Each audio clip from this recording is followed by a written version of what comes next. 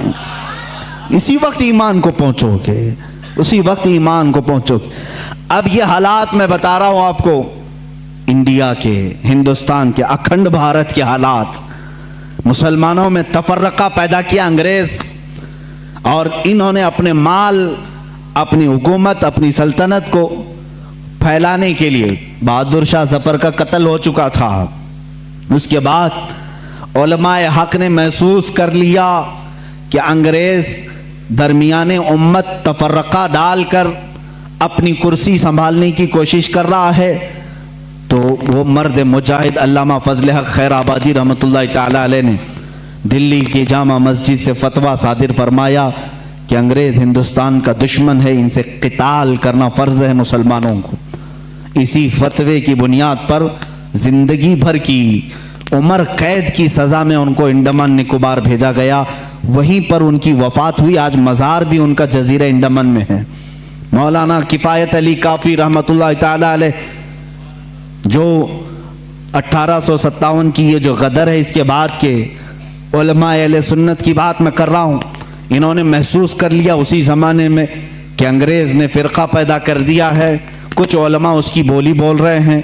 ظاہر سی بات ہے، یہاں کچھ علماء جو مدرسہ بنا رہے تھے ان کو ماہانہ مشاہرہ مل رہا ہے انگریز حکومت سے، علی گڑھ کو پاؤنڈ آ رہے ہیں انگلینڈ سے، اور دیگر علماء کو پاؤنڈ آ رہے ہیں، اور یہاں جو علماء ان کی ان خرافات کو بیان کر رہے ہیں ان کو پھانسی پر چڑھایا جا رہا ہے۔ مولانا کفایت علی کافی رحمۃ اللہ تعالی علیہ، جن کے اعلیٰ حضرت بھی بڑی عزت فرمایا کرتے تھے، وہی کفایت علی کافی جنہوں نے اپنی ایک نعت میں کہا تھا، کوئی گل باقی رہے گا نہ چمن رہ جائے گا، پر رسول اللہ کا دین حسن رہ جائے گا، اطلس و کم خواب کے پوشاک پہ نازاں نہ ہو، اس تنے بے جاں پہ خاکی کفن رہ جائے گا۔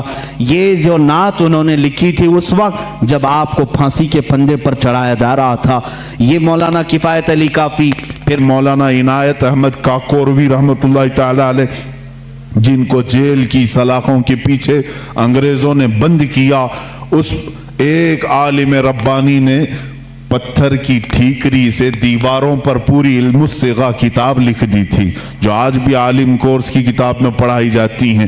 عزیزان گرامی وقار، اگر انگریز کو علماء سے محبت تھی اور وہ مدرسے کی سنگ بنیاد میں آ رہے تھے، تو ان علماء کے ساتھ وہ کالا پانی کی سزائیں اور موت اور پھانسی کی سزائیں کیوں دے رہے تھے؟ آپ سمجھا کریں، کچھ علماء کو وہ شہید کر رہے تھے اور کچھ علماء کو وہ پیسوں سے پال رہے تھے۔